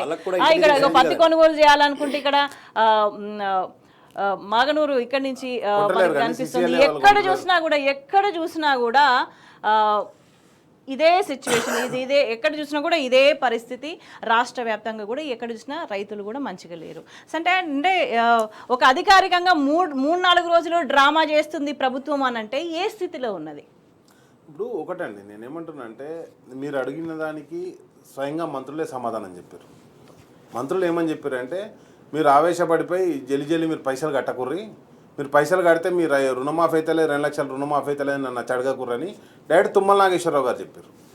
ఆర్థిక శాఖ మంత్రి ఏమో మా సమావేశంలో ఏమన్నా అంటే, మేము ఇప్పటి వరకు ఇచ్చింది 7,500 కోట్లు, మొత్తం పైసలు ఇవ్వలే అంటారు. ఈరోజు కేసీఆర్ గారి ప్రభుత్వం ఒక లెక్కకు తీసుకుంటే 1,00,000 కోట్ల రూపాయలు డైరెక్ట్గా రైతుల అకౌంట్లో వేసింది. డైరెక్ట్ అకౌంట్లో వేసింది. 73,000 కోట్ల రూపాయలు వాళ్ళ అకౌంట్లో పడితే, అదేవిధంగా వాటి కాకుండా ఫస్ట్ విడత రైతు రుణమాఫీ 16,000 కోట్లు అయితే, సెకండ్ విడత 13,000 కోట్లు అయింది. 19,000 కోట్లు కావాలి కానీ కరోనాతో కాలేదు. అవొక 13 + 16 అంటే అవొక 29. అంటే నేనేమంటానంటే, మొత్తం కూడా రైతు అకౌంట్లో 1,00,000 కోట్ల రూపాయలు డిపాజిట్ అయింది. అవి పోగా మళ్ళీ ఇంకా సబ్సిడీలు అంటే, వాటి మీద ట్రాక్టర్లు అంటే, వీట 1,00,000 ట్రాక్టర్లు ఇచ్చింది కేసీఆర్ గారి ప్రభుత్వం. అదేవిధంగా కరెంట్ ఫ్రీగా ఇచ్చింది, 24 అవర్స్ ఇచ్చింది, వాళ్ళకి ఎవరికి కష్టం లేకుండా. పండిన పంటను మొత్తం ఉన్నది. ఇప్పటివరకు ఎంత పంట కొన్నారో 3 కాపులు అయిపోయినాయి. ఇప్పటికి మూడు సార్లు వచ్చింది పంట. ఫస్ట్ డిసెంబర్లో వచ్చింది, ఎప్పుడైతే గవర్నమెంట్ రాగానే డిసెంబర్లో వచ్చింది, మళ్ళీ మధ్యలో ఏప్రిల్ మేలో వచ్చింది, మళ్ళీ ఇప్పుడు డిసెంబర్లో వచ్చింది. 3 లెక్క ఎన్నిసార్లు కొన్నారో లెక్క చెప్తలేరు, ఎంత కొన్నారు అని చెప్పేసి ఆ లెక్కిస్తలేరు. అండ్ నెక్స్ట్ వచ్చేసి ఏమన్నా అంటే రైస్ మిల్లర్ల దగ్గర ఉంది, వాళ్ళ దగ్గర ఉన్న ఇవే పెడుతున్నారు. ఆయన సివిల్ సప్లై మంత్రి 500 కోట్లు స్కామ్ చేసిండే దాని గురించి లెక్కలేదు. కాబట్టి నేనేమంటున్నానంటే మొత్తం కూడా ఇది ప్రజాప్రభుత్వం కాదు, కాంగ్రెస్ పార్టీ జేబులు నింపే ప్రభుత్వం, కాంగ్రెస్ కేంద్ర నిధులు ఇచ్చేటువంటి ప్రభుత్వం. అదేవిధంగా స్వేచ్ఛ గారు నేను ఒకటే అడుగుతున్నా, ఈరోజు సన్నవాడ్లు వేయిర్రి, వరేయిర్రి, మీరు వరి మొత్తం కొంటా అంటారు కదా. ఇమ్మీడియట్గా రాష్ట్ర ప్రభుత్వాన్ని మనం డిమాండ్ చేస్తుంది ఏంటంటే మార్కెట్లోకి, అంటే మార్కెట్లో కాదు, ప్రభుత్వ రంగ వ్యవసాయ శాఖ ద్వారా రైతులందరికీ సన్నవడ్ల సీడ్ ఏదైతే ఉంటుందో సన్నవడ్ల ఈ విత్తనాలు ఉంటాయో ఆ విత్తనాలు సప్లై చేయండి. ఈ సీజన్లో మొత్తం సన్నవడ్లు పెట్టడానికి తెలంగాణలో ఉన్న రైతులంతా సిద్ధంగా ఉన్నారు. మీరు ఫస్ట్ వడ్లు వాటికి కావాల్సిన విత్తనాలు సప్లై చేయరు, ఎరువులు సప్లై చేయరు, తర్వాత మీరు వడ్లు కొంటా అని చెప్పారు. మీరు ఏమంటారు కదా సన్నవడ్లు, ఏది ముఖ్యమంత్రి అన్నాడుగా రేవంత్ రెడ్డి, ఏనికి సిద్ధంగా ఉన్నారు. నువ్వు ఫస్ట్ వడ్లు సప్లై చేయి. అసలు దానికి సీడ్ కావాలి కదా, ఫస్ట్ పంట రావాలంటే సీడ్ కావాలి కదా, ఆ సీడ్ సప్లై చేయి. సీడ్ సప్లై చేసిన తర్వాత మీరు మాట్లాడుర్రి. ఇగో గిన్ని కింటాల సీడ్ రెడీగా ఉంది మార్కెట్లో, మీరు తీసుకోర్రి, తుకం పోసుకోర్రి, నారు పోసుకోర్రి, మీరు నాట్లేయర్రి అని చెప్పేసి చెప్పమని చెప్పుర్రి. దానికి కావాల్సిన దానికి తెలంగాణ రైతులందరూ కూడా సిద్ధంగా ఉన్నారు. నువ్వు రైతు బంధు ఈసారి వేస్తావా అయ్యో దానికి లెక్కలేదు. మళ్ళీ ఏమన్నాడు, మొన్నటిదాకా ఈ సీజన్ రైతు బంధు వేస్తాడు, అది ఎక్కువ. అంటే ఒకవైపు మాటలు మార్చుకుంటా ప్రజల నుంచి ఒక రైతుల నుంచి కావచ్చు అన్ని వర్గాల నుంచి ఒక వ్యతిరేకత చవి చూస్తున్న సందర్భం అయితే, ఇంకొక వైపు క్షీరాభిషేకాలు చేస్తారా లేదా అని కూడా హోంగార్డులని ఉన్నతాధికారులు బెదిరిస్తున్నారు. సీఎం ఫోటోలకి పాలతోనే బలవంతంగా అభిషేకాలు చేయమని చెప్పి హోంగార్డులు వ్యతిరేకిస్తున్నారు. 10 రోజులైనా వాళ్ళకి ఇంకా జీతాలు అందని పరిస్థితి. అంటే ఒకవైపు అంటే ఇట్లా బెదిరింపులకు పాల్పడి వాళ్ళని భయపెట్టి అంటే పొగిడించుకోవడం అని అంటే నిజంగా సినిమాల్లో ఒక కామెడీ సీన్లు చూస్తుంటాం, అట్లా అనిపిస్తలేదా? మీకు ఒకటే చెప్తున్నానండి, దేశం మొత్తంలో కానీ ఎప్పుడు కానీ హోంగార్డులకు అంటే ఏ రాష్ట్రంలో కానీ హోంగార్డులు అందరినీ ఏంటంటే వాళ్ళకు 12 months శాలరీస్ రాకపోతుండే. కానీ కేసీఆర్ గారు వచ్చిన తర్వాత వాళ్ళు కూడా పోలీసులతో సమానంగా పనిచేస్తున్నారని చెప్పేసి వాళ్ళందరికీ జీతం పెంచడం జరిగింది. వాటితో పాటు వాళ్ళకు ఏదైతే పోలీస్ శాఖలో మరణించినప్పుడు ఏమేమి ఉంటాయో ఫెసిలిటీస్ అవన్నీ కూడా వీళ్ళకి కల్పించడం జరిగింది. వాటితో పాటుగా నేనేమంటున్నా అంటే వీళ్ళకు హాలిడేస్ కావచ్చు, లీవ్స్ కావచ్చు, ఇంతకుముందు ఉండకపోతుండే హోంగార్డు, అవన్నీ కల్పించడం జరిగింది. అంటే ఏదేమైనా కూడా ఇట్లా బెదిరింపులకు పాల్పడి ఆ పొగడతలు తెప్పించుకుంటే తెలంగాణ ప్రజలు ఎవరైనా పొగడానికి సిద్ధంగా లేరు అనేది చాలా స్పష్టంగా అర్థమవుతుంది. ఒకటే నేను అడుగుతున్నా, మీరు ఏదైతే హామీలు ఇచ్చారు ఆ హామీలన్నీ అమలు చేయమని హోంగార్డు కూడా కోరుతున్నారు. మరి వాళ్ళు ఎందుకు ధర్నా చేస్తారండి? ఇప్పుడు స్పెషల్ పోలీసు ధర్నా చేస్తుంది, టీఎస్ఎస్పీ పోలీసు వాళ్ళు ధర్నా చేస్తారు, వాళ్ళని డిస్మిస్ చేస్తారు. అయిపోగా ఇప్పుడు హోంగార్డులు ధర్నా చేస్తారు. ఎందుకు చేస్తుర్రు? నువ్వు అన్ని తీర్చినావు, నువ్వైతే మరి ధర్నా చేయొద్దు కదా. వాళ్ళు ఆశా వర్కర్లకు తీసినైతే వాళ్ళు కూడా ధర్నా చేయొద్దు కదా. సమగ్ర శిక్షా అభియాన్ వాళ్ళు ధర్నా చేయొద్దు కదా, కూడా ధర్నా చేయొద్దు కదా. ఆత్మహత్య చేసుకున్నారండి. నేనేమంటానంటే ఈ పరిస్థితి రావద్దు తెలంగాణలో. నేనేమంటానంటే ఎక్కడికక్కడ 317 జీవో రద్దు చేస్తాను. 317 జీవో రద్దు కాదు, నువ్వు అన్న దానిలో ఏవైతే ఇంప్లిమెంటేషన్ చేస్తానో గవే కేసీఆర్ గారు ఇచ్చిన చేస్తున్నావు. స్పోర్ట్స్ కేసు ఒకటి చేసినావు, హెల్త్ రీజన్ ఇంకోటి పెట్టినావు, అంతే తప్ప ఏమున్నది? ఆ రోజు కూడా అవే ఉన్నాయి. కానీ నేనేమంటున్నానంటే కంప్లీట్గా ఈ ప్రభుత్వం విఫలం చెందిందన్న విషయం మనకు డైరెక్ట్ ప్రజాక్షేత్రంలో తెలుస్తుంది. కాబట్టే ఇప్పటివరకు సర్పంచ్ ఎలక్షన్లు కావచ్చు, ఎంపీటీసీ జెడ్పీటీసీ ఎలక్షన్లు కావచ్చు పెట్టకుండా తాత్పర్యం చేస్తుంది కూడా దానికి. కేసీఆర్ ఆనవాళ్ళు ఏదో జరిపేస్తారు అనుకుంటా. రేవంత్ రెడ్డి వైఫల్యానికి సంబంధించిన ఆనవాళ్ళు తెలంగాణకి ఇస్తున్నాడు అనేది క్లియర్ గా అర్థమవుతుంది. మనం మరింత డీటెయిల్ గా మాట్లాడతాం. తెలంగాణలో ప్రజాపాలన ఉత్సవాలు, విజయోత్సవాల పేరుతో ప్రభుత్వం ఎటువంటి విధ్వంసానికి పాల్పడిందో, ఎటువంటి తెలంగాణ సంస్కృతి మీద దాడికి పాల్పడిందో అనే దానికి సంబంధించి ఇప్పుడు ప్రధానంగా ఒక చర్చ నడుస్తుంది. నిజంగా అంటే రాకేష్ గారు, సచివాలయం వేదికగా ఒక తెలంగాణ తల్లి విగ్రహాన్ని ఆవిష్కరించుకుంటున్నామనే సందర్భంలో ఎటువంటి కార్యక్రమాలు నిర్వహించారు? గద్దరన్న కూతురిని సాంస్కృతిక చైర్మన్గా పెట్టి అంటే ఏదో ఊదరగొట్టింది. అంటే తెలంగాణకు మేము కూడా ఏదో చేస్తున్నామని చెప్పుకుంటా, కానీ ప్రాక్టికల్గా ఇంప్లిమెంట్ చేస్తున్నది ఏంది? ఎటువంటి మాటలు మాట్లాడినరు, ఎటువంటి పాడినరు. ఆ ప్రోగ్రామ్ ఆద్యంతం కూడా ఏం జరిగింది, ఏ విధంగా తెలంగాణ సంస్కృతిని ప్రతిబింబించిండ్రు, సచివాలయం సాక్షిగా సెక్రటేరియట్ ప్రాంగణంలో అటువంటి కార్యక్రమాలు అటువంటి మాటలు అని అంటే అంత సిగ్గుతో తలదించుకుంటున్న పరిస్థితి కనిపిస్తుంది. ఈ తెలంగాణను బదనాం చేసే కుట్ర, సంస్కృతిని లేకుండా చేసే కుట్ర, బతుకమ్మకు సంబంధించి బతుకమ్మ పండగకి సంబంధించి ఏర్పాట్లు చేయనప్పుడు ప్రభుత్వం ఏర్పాట్లు చేస్తలేదు. సరే, ఆడుకున్న బతుకమ్మ ఆడడానికి వెళ్ళిన చోట కూడా మీకు పర్మిషన్ లేదు అని చెప్పేసి మహిళల్ని తిప్పి పంపించిన పరిస్థితులు చూసినాం. కానీ దాని రిఫ్లెక్షన్ ఎక్కడ కనిపించింది అని అంటే తెలంగాణ తల్లి చేతులకి వెళ్ళి బతుకమ్మ తీసే కాడికి వచ్చింది. సో ఇదంతా కూడా ఏదున్నా కూడా అంతర్గతంగా ఒక కుట్రపూరితంగా అది కొనసాగుతూ వస్తుంది. సో ఇంకొక విధంగా చూసుకుంటే సంస్కృతి మీద, తెలంగాణ సంస్కృతి మీద దాడి ఎప్పుడు చూసినా కూడా తెలంగాణ కల్చర్ అన్నా కూడా ఏ కార్యక్రమాలు ఉన్నా కూడా జానపదాలు ఉంటాయి, తెలంగాణ జీవనాన్ని ప్రతిబింబించే ఉంటాయి. అంటే అప్పుడు ఏదైనా ఒక వివక్షకు సంబంధించి కావచ్చు, కష్టాలకు సంబంధించి కావచ్చు, లేకపోతే ఒక వైభవానికి సంబంధించి కావచ్చు, అవి మాత్రమే చాలా క్లియర్గా ఉంటున్న సిచ్యువేషన్ కనిపిస్తుంది. సో ఈవెన్ ఆన్ స్టేజ్ కూడా ప్రతి ఒక్కళ్ళు కూడా ఏంది ఇది తెలంగాణ ప్రభుత్వం నుంచి ఒక అధికారిక కార్యక్రమంలో ఏం మాట్లాడుతున్నారు, ఏం చేస్తున్నారు అంతా ఒక సీరియస్ చర్చ నడుస్తుంది. సో దీని వెనుక కూడా ఎటువంటి కుట్ర జరుగుతుందని దానికి సంబంధించి సిద్ధారెడ్డి గారు మాట్లాడిండ్రు. ఒక 1000 ఏళ్ల సంస్కృతి విచ్ఛిన్నమా అంటూ ఆయన క్వశ్చన్ చేసిండ్రు. అట్లా చేస్తానంటే ఎవరు ఊరుకుంటారు? ఒకవైపు హననం చేస్తున్నారు, ఇంకొక వైపు ఉత్సవం. అంటే రెండు భిన్నమైనవి, విరుద్ధంగా ఉంటాయి. చెప్పేది ఒకటి చేసేది ఒకటి అన్నట్టుగా వైఖరి ఉంటుంది. ఆయనకు కూడా ఫోన్ చేసి సో పురస్కారం ఇస్తామని చెప్పేసి ₹1 కోటి ఇస్తామని ఆఫర్ చేసి, అంటే డబ్బులు ఆశ చూపించి ₹1 కోటి ఇచ్చేసి వీళ్ళు మాట్లాడకుండా చేసే ఒక కుట్ర కూడా జరుగుతుంది. ఓవరాల్గా ఎట్లా చూసినా కూడా తెలంగాణ సంస్కృతి మీద ఒక అధికారికంగా ఒక దాడి అనేది దాడి మొదలైంది. సో అక్కడ అధికారికంగా ఏర్పాట్లు జరగనప్పుడు అధికారికంగా తెలంగాణ తల్లి చేతులకి వెళ్ళి బతుకమ్మని తీసేసిండ్రు, తెలంగాణకి బతుకమ్మను దూరం చేసే కుట్ర చేసిండ్రు. ఇప్పుడు కూడా సెక్రటేరియట్ సాక్షిగా సెక్రటేరియట్ ప్రాంగణంలో తెలంగాణ సంస్కృతి మీద ఒక దాడి అనేది మొదలైంది.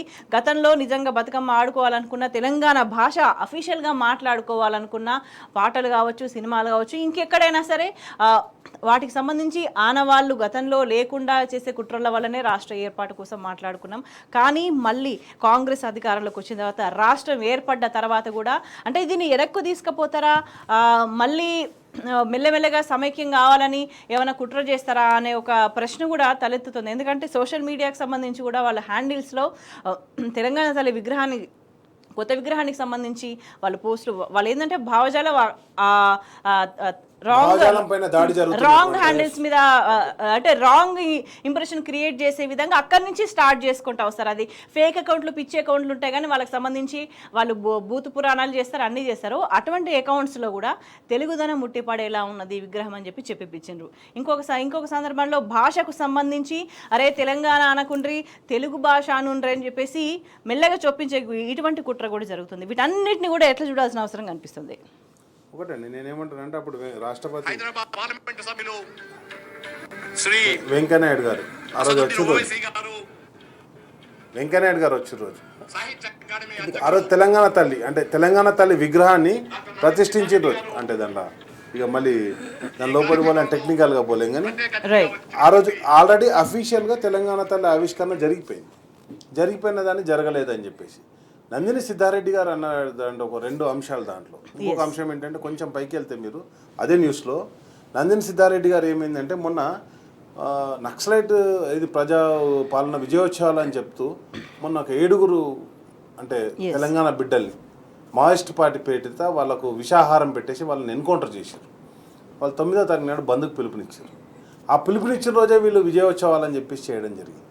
గతంలో ఉన్నటువంటి ఎన్కౌంటర్, నేను నక్సలైట్లో పనిచేసిన అని చెప్పినటువంటి సీతక్క అక్కడ వాళ్ళకు సంతాపం తెలపనికి కూడా పోలే. అంటే వీళ్ళు ఏంది, వాటన్నిటి మీద పేర్లు చెప్పాలి, తద్వారా వాళ్ళు దోపిడీకి చేసుకోవాలని తప్పితే ఎక్కడ కూడా వాళ్ళ మీద నిజమైనటువంటి ప్రేమ లేదు. అండ్ నెక్స్ట్ వచ్చేసి నేనేమంటానంటే, తీరుపాటుగా ఏ తల్లి అని ఉంటుందా? అయితే ఆ తల్లి దేవతలాగుండి వరాలిచ్చే తల్లి కావాలి. వరాలిచ్చే తల్లి కావాలంటే ఆమె ఒక దేవతా రూపంగా ఉంటుంది. నేనేమంటానంటే, పెద్దమ్మ గుడికి పోదాం పారి. పెద్దమ్మ గుడిలో మన పెద్దమ్మ ఎట్లుంటుంది, పులి మీద ఎక్కువ ఉంటుంది, కానీ కిరీటంతో, కత్తులు కటార్లతో, డాల్తోటే ఉంటుంది. కనీసం మేము చేతిలో కొడవలు కూడా లేదు. నేనేమంటున్నానంటే తీరువాటంగా పనిలేని వాళ్ళు ఇప్పుడు ఇంట్లో పని చేసుకున్నాడో ఇప్పుడు అంటే సిద్ధారెడ్డి గారు చెప్పేది, ప్రతిదానికి నాగైతే తెలంగాణ స్థానం- ప్రజలు ఒక మీనింగ్ వెతుక్కోవాల్సి దానికి సంబంధించి ఒక అంతరార్థం ఉంటుంది. అంటే ఉద్యమ స్వరూపము ఒక పోరాట స్వరూపం అనేది కూడా లేకుండా ఒక సాధారణంగా చేసి పడేసే కుట్ర కూడా ఉందని భావించాల్సిన అవసరం కనిపిస్తుంది. ఒకటి ఏమంటే ఆ తల్లి దగ్గరికి పోతే నా బాధలు తీరుతాయి, నా కష్టాలు తీరుతాయి, నా కన్నీళ్ళు తీరుతాయి అన్నట్టే ఉండాలి తప్పితే ఆ తల్లి దగ్గర పోతే మళ్ళీ నన్ను బాధలు పెడతాయంటే ఉండద్దు కదా. అండ్ నెక్స్ట్ వచ్చి సిద్ధారెడ్డి గారు చెప్పినట్టుగా ఆమె తీరుబాటుకు ఉంటుంది. ఏ తల్లి తీరుబాటుకు ఉంటుంది? ఒక చిన్న పిల్ల తల్లి ఉంటే ఆ పిల్లలకు అన్నం తినిపిస్తుంటుంది, లేకపోతే తల్లి పొద్దుగా లేవగానే చీపురు కట్టుకొని ఇల్లు ఉడుస్తుంది ఉంటుంది అని చెప్పేసి. అంటే సిద్ధారెడ్డి గారు గొప్ప కవి రచయిత.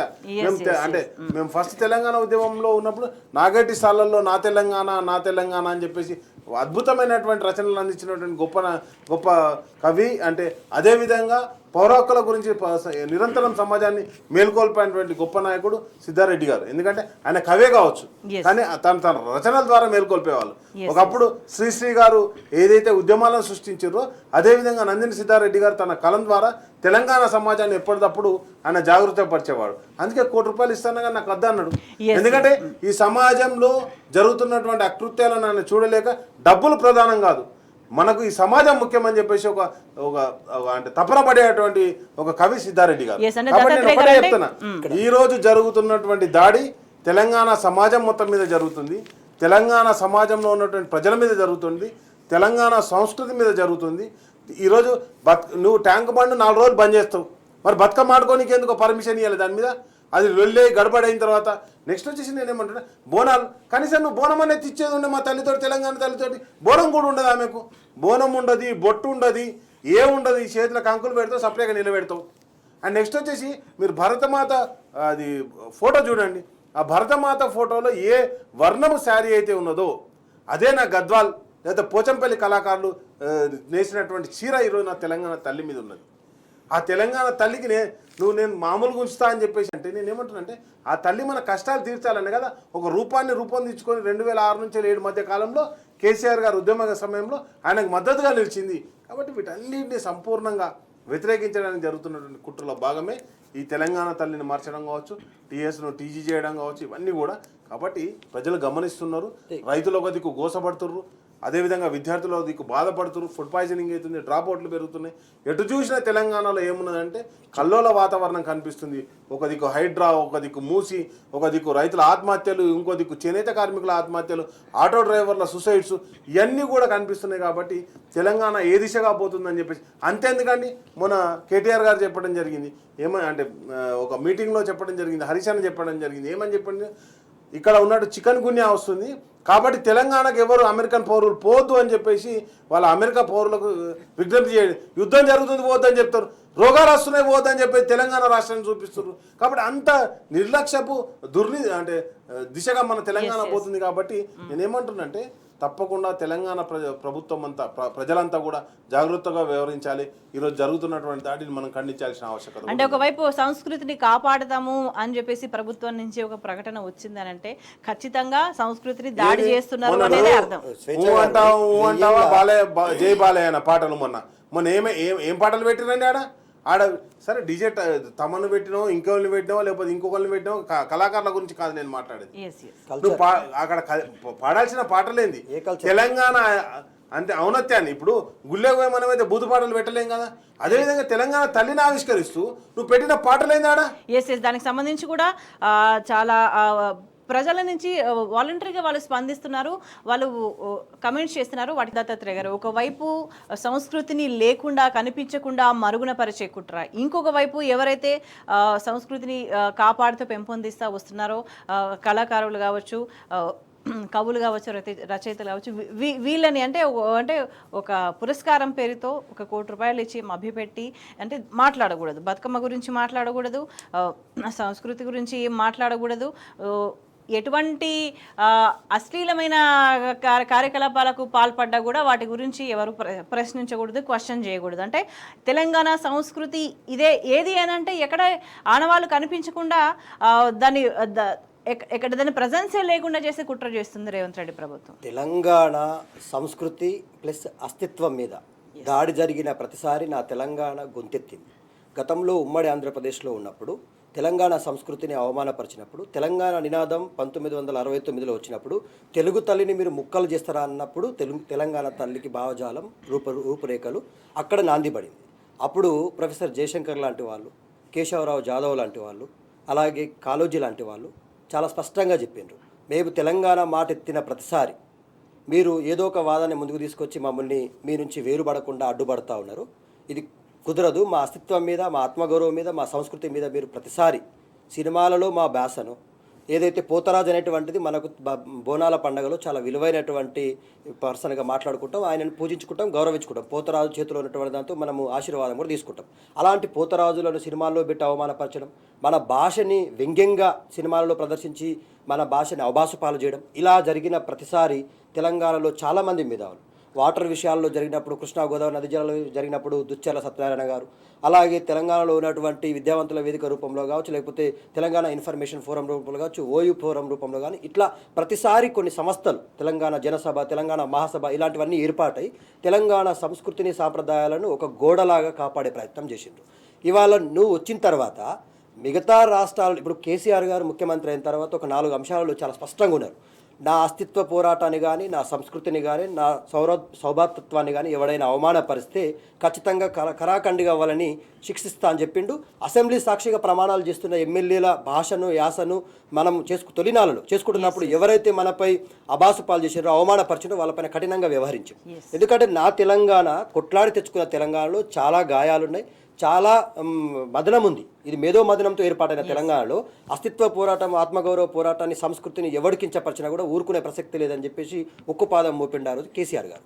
సో ఇంకొక విషయం ఏంటంటే, తెలంగాణ సంస్కృతి అంటే కేవలం రేవంత్ రెడ్డి గారు పెట్టినటువంటి తెలంగాణ తల్లి కాదండి.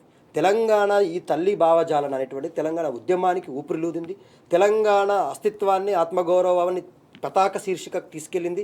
తెలంగాణ తల్లి ఉద్యమాన్ని నిర్మిస్తున్న ప్రతిసారి ఏ పోరాటం జరిగినా కూడా కేసీఆర్ గారు, జయశంకర్ గారు తెలంగాణ ఉద్యమ సమయంలో నిర్వహించినటువంటి బహిరంగ సభలన్నిటికీ కూడా బయలుదేరే ముందు కేసీఆర్ గారు ఉద్యమ సమయంలో తీసుకున్న దీక్షా దివాస్ అనేటువంటి ప్రాంతానికి వెళ్ళే సమయంలో కూడా తెలంగాణ తల్లిగా ఇప్పుడున్నటువంటి మనందరి మదిలో మెదులుతున్న అసలు తెలంగాణ తల్లికే ఆశీర్వాదం తీసుకొని పోయినరు.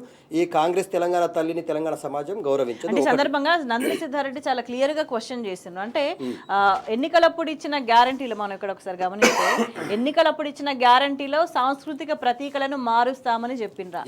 మేనిఫెస్టోలో అంటే ప్రకటించకుండా పనులు చేస్తున్నారంటే 6 గ్యారంటీల నుంచి ప్రజల దృష్టి మళ్లించేందుకే కదా. ఇప్పుడు ఆయన ఏమంటున్నారంటే, యాజ్ ఏ ఇంటలెక్చువల్గా తెలంగాణలో ఉన్నటువంటి పార్టీలు మీరు ఏ పార్టీ అయినా అధికారంలోకి రావడం కోసం మీరు ఇచ్చిన మేనిఫెస్టోలు 6 గ్యారెంటీలు 13 హామీలు ప్రధానమైనవి. వాటికి చట్టబద్ధత కల్పించండి, వాటిని అమలు చేయడంలో మీ చిత్తశుద్ధిని చూపించండి. కానీ తెలంగాణ సంస్కృతి సాంప్రదాయాలకు ప్రతీక అయినటువంటి ప్రతి అంశాన్ని బయటకు తీసుకొచ్చి అవమానపరుస్తూ ఉన్నారు కదా. ఇక్కడ ఏమైతుందంటే మేడం, నవ్వినోడి ముందర జారిపడ్డట్లుగా తెలంగాణ సమాజం ఏదైతే కేసీఆర్ సమయంలో సగర్వంగా నేను తెలంగాణ పౌరుడిని అని చెప్పి చెప్పుకున్నామో అంత గ్రాండ్గా, ఈరోజు ఈ రేవంత్ రెడ్డి గారు ముఖ్యమంత్రి అయిన తర్వాత ప్రతి అంశంలో తెలంగాణను అబాసుపాలు చేస్తూ ఉన్నారు, అవమానపరుస్తూ ఉన్నారు. అదే చెప్తా ఉన్నారు, మీరు మీ మేనిఫెస్టోలో తెలంగాణలో ఉన్నటువంటి కాకతీయ కళాతోరణాన్ని ఆర్టీసీ లోగో నుంచి తొలగించారండి. కాకతీయులు తెలంగాణ సామ్రాజ్యాన్ని, తెలంగాణ సంస్కృతిని, తెలంగాణ ఉన్నటువంటి గొలుచుకట్టు చెరువులను, తెలంగాణ వ్యవసాయానికి, తెలంగాణ ఉన్నటువంటి అన్ని విషయాల్లో విజయానికి ప్రత్యేకంగా భావిస్తే వాళ్ళ సంస్కృతిని నువ్వు ఇవాళ తొలగించే ప్రయత్నం చేస్తావు. వాళ్ళ ఆనవాళ్ళు అంటే చరిత్రను చేరిపడానికి who are you mister Revanth Reddy అని చెప్పి తెలంగాణ సమాజం మొత్తం ప్రశ్నిస్తూ ఉంది కదా. తెలంగాణ సంస్కృతి సాంప్రదాయం ఒక రేవంత్ రెడ్డి లాంటి వ్యక్తులు వచ్చి చెరిపేస్తే చెరిగిపోయేది కాదు. తెలంగాణ ప్రజల గుండెల్లో స్థిరస్థాయిగా అది నిలిచిపోయి ఉన్నది. దాన్ని చెరిపేసే ప్రయత్నం చేసిన ప్రతి ఒక్కడు అబాసు పాలవుతాడని చెప్పేసి నందిని సిద్ధారెడ్డి గారు చెప్తారు. ఇంకోటి, కవులకు కళాకారులకు మీరు ₹1 కోటి ఇచ్చినంత మాత్రాన కొంతమంది కవులు ఉన్నారండి. ఇప్పుడు కొంతమంది మేధావులు అని చెప్పుకున్నటువంటి వాళ్ళని గురించి కూడా మాట్లాడుకోవాల్సిన అవసరం ఉంది. ఇదే తెలంగాణ ఉద్యమ సమయంలో తెలంగాణ సంస్కృతి సాంప్రదాయాల గురించి కేసీఆర్ పక్కన కూర్చొని వేదికలు పంచుకొని గర్వంగా గొప్పగా పెట్టినటువంటి వాళ్ళు కేవలం పదవుల కోసం ఇవాళ ఒక ఎమ్మెల్సీ పదవి కోసమో లేకపోతే ఒక చైర్మన్ పదవి కోసమో తెలంగాణ సంస్కృతిని అవమానపరుస్తున్నా, తెలంగాణ సంస్కృతిని కించపరుస్తున్నా కూడా నోరు లేపకపోవడం. సెక్రటేరియట్ ప్రాంగణంలో ఇటువంటి మాటలు పెట్టండి. అదే జోకర్ లాగా బ్రోకర్ లాంటి ఆ మాటలు మాట్లాడించి సౌండ్ వస్తుందా?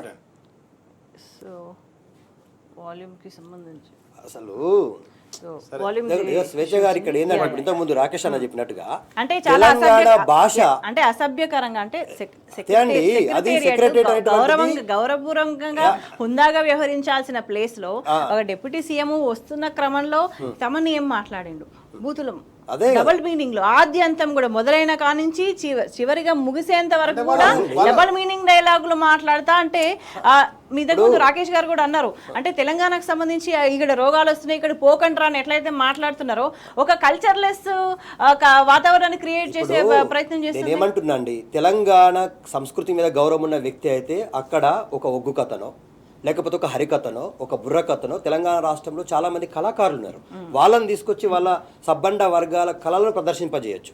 ఇక్కడ ఉన్నటువంటి ఇవన్నీ గతంలో చేసిండ్రు కాబట్టి గతంలో ఏం జరిగినా మళ్ళీ ఇప్పుడు జరగొద్దనే భావనలో రేవంత్ రెడ్డి అదే కదండి. ఇలాంటి అపరిపక్వమైనటువంటి వ్యక్తులు ఎంత ఆరాటపడినా కూడా తెలంగాణ సంస్కృతి తెలంగాణ సాంప్రదాయాలను ఒక వెంట్రుక మందం కూడా చెరిపేయలేరు. ఎందుకు చెప్తా ఉన్నామంటే తెలంగాణ ప్రజలు చాలా చైతన్యమైనండి. కేసీఆర్ గారు ముఖ్యమంత్రి అయిన తర్వాత తెలంగాణ సంస్కృతిని ఎంత గౌరవించారు. మనం తెలుగు మహాసభలు పెట్టుకొని ఎంత గౌరవంగా ప్రతి ఒక్కరిని గౌరవించుకున్నాం. మన యొక్క ప్రాంతంలో వెలిచినటువంటి కవుల యొక్క కవిత్వాల నుంచి జాలుబారినటువంటి ప్రతి కవిత్వాన్ని గౌరవంగా గౌరవించుకొని వాళ్ళని సత్కారాలు చేసుకున్నాం కదా. కేసీఆర్ గారి సమయంలో జరిగినటువంటి సంస్కృతి పరిరక్షణ కావచ్చు, కళాకారులకు ఇచ్చినటువంటి గౌరవాలు కావచ్చు, వాళ్ళ జీతభత్యాలు కానీ వాళ్ళ ఉద్యోగాలు కానీ వాళ్ళ జీవన ప్రమాణాలు కానీ వాళ్ళని గౌరవించుకొని వాళ్ళకు సముచిత స్థానం కల్పించిన తీరు కానీ అద్భుతంగా ఉండేది. ఇవాళ నువ్వు వచ్చిన తర్వాత ఏదైతే తెలంగాణ సంస్కృతిని అవభాసు పాలు చేసినటువంటి వ్యక్తులు, అది సెక్రటరియట్ అనేటువంటిది ఈ రాష్ట్ర ప్రతిష్టను ప్రతిబింబించే ప్రాంతంలో నువ్వు ఎలాంటి కార్యక్రమాలు నిర్వహిస్తున్నావు? బాలయ్య పాటలు పెట్టి డ్యాన్సులు, సినిమాటిక్ డ్యాన్సులు, వ్యంగ్య వస్త్రాలు, బూతు మాటలు, ఇవన్నీ మాట్లాడిస్తే తెలంగాణ ఏం పంపించాలి? ఇంకొక దారుణమైన విషయం ఏంటంటే ప్రజాప్రతినిధులు కూడా వాళ్ళ మాటల్ని ఆస్వాదిస్తూ వెకిలి మాటలని ఆస్వాదిస్తూ నవ్వుతో ఎంజాయ్ చేస్తా ఆ పాటలకి అక్కడ సెక్రటేరియట్ ముందు అటువంటి మాటలు మాట్లాడమే తప్పనుకుంటే వీళ్ళు కలిపి స్టెప్పులు వేయడము, డాన్సులు వేయడము, దానికి సంబంధించి తప్పుడు వార్తలు రాయడము. మా తెలంగాణలో ఉన్నటువంటి ఆడపడుచులు తెలంగాణ సంస్కృతిలో భాగంగా బతుకమ్మ పాటకు డ్యాన్సులు వేసినటువంటి సందర్భాలు చూసినాం, బోనాల పాటలకు డ్యాన్సులు వేసిన సందర్భాలు చూసినాం. సినిమాటిక్ పాటలు పెట్టుకొని నువ్వు తెలంగాణ తల్లి అని ఒక మారు తల్లిని తీసుకొచ్చి అక్కడ పెడుతున్నావు. తెలంగాణ సమాజం ఒప్పుకొని తెలంగాణ సమాజం యాక్సెప్ట్ చేయని తల్లిని పెట్టి ఏదో ఉద్ధరించినట్టుగా నీ జాతీయ నాయకురాలి జన్మదినాన్ని తెలంగాణ ప్రజలకు ఏదో ఉద్ధరించిన రోజుగా నువ్వు సెలబ్రేషన్ చేస్తూ అక్కడ మా సంస్కృతిని, అసలు సంస్కృతిని, ఒరిజినల్ సంస్కృతిని అవమానపరిచినావు కదా. తెలంగాణ సమాజం మొత్తం చూస్తూ ఉంది కదా. మేధావులందరూ కూడా చాలామంది మౌనంగా ఉన్న వాళ్ళు కూడా మాట్లాడుతూ ఉన్నారు. ఏదైతే సంవత్సర కాలం సమయం ఇచ్చినామండి రేవంత్ రెడ్డికి, సంవత్సర కాలంలో ప్రతి దగ్గర తెలంగాణకు అవమానమే జరిగింది తప్ప ఇంకా ఉద్ధరించింది ఏం లేదు. కాబట్టి చాలు నాయనాయిగా నీ పాలన, నీ వల్ల తెలంగాణకు ఒక గ్రహణం పట్టింది, నీ వల్ల తెలంగాణ అబాసు పాలవుతుంది, కిందికి దిగజారుతుంది. చాలా రంగాలలో మనము చూస్తాం, జీడిపిలో కానీ మిగతా అంశాలు కానీ తెలంగాణ కేసీఆర్ గారి సమయంలో, కేటీఆర్ గారి సమయంలో అద్భుతంగా ముందుకు ఫ్లోరిష్ అయింది. సో ఇప్పుడు ఈయన వచ్చిన తర్వాత ఏం జరుగుతుంది? కూల్చివేతలు జరుగుతూ ఉన్నాయి. కేసీఆర్ గారు నిర్మాణ పంత అయితే ఈయనది కూల్చివేత పంత. రైతును రాజును చేసే క్రమంలో ఏ రోజు కూడా రైతులు రోడ్ల మీదకి రాలేదు. రైతు బంధు, రుణమాఫీ ఇవన్నీ కూడా అడగకముందే ఇచ్చి 24 గంటలు కరెంట్ ఇచ్చి రైతు బీమా ఇచ్చి ఆదుకున్నాడు. ఇవాళ రైతులను 2 ముక్కలు చేస్తేవి, సన్న రడ్లు పండించే రైతులు, దొడ్డు పండించే రైతులు, రుణమాఫీ వచ్చిన రైతులు, రుణమాఫీ లేని రైతులు, నువ్వు ఇట్లా అన్ని వర్గాలకు విభజించినావు కదా. ఇట్లా తెలంగాణ సమాజాన్ని 2 ముక్కలు చేసి నీకు తెలిసిన తెలంగాణ నీకు అసలు నిజంగా చెప్పాలంటే రేవంత్ రెడ్డి గారు ఏ రోజు కూడా తెలంగాణకు జై కొట్టలేదు. తెలంగాణ మీద ప్రేమ లేదనేది ప్రజలకు చాలా క్లియర్ గా అర్థమైపోయింది. నిజంగా ప్రజలకు మంచి చేయాలి, సంస్కృతిని, తెలంగాణ గౌరవాన్ని కాపాడాలి అంటే ఇచ్చిన హామీలను ముందు అమలు చేయాలి. మహిళలు ఎవరికైతే ఏ హామీలు ఇచ్చిండో వాటిని అమలు చేస్తే వాళ్ళ మీద గౌరవం ఉన్నట్టు, తెలంగాణ మీద చిత్తశుద్ధి ఉన్నట్లు.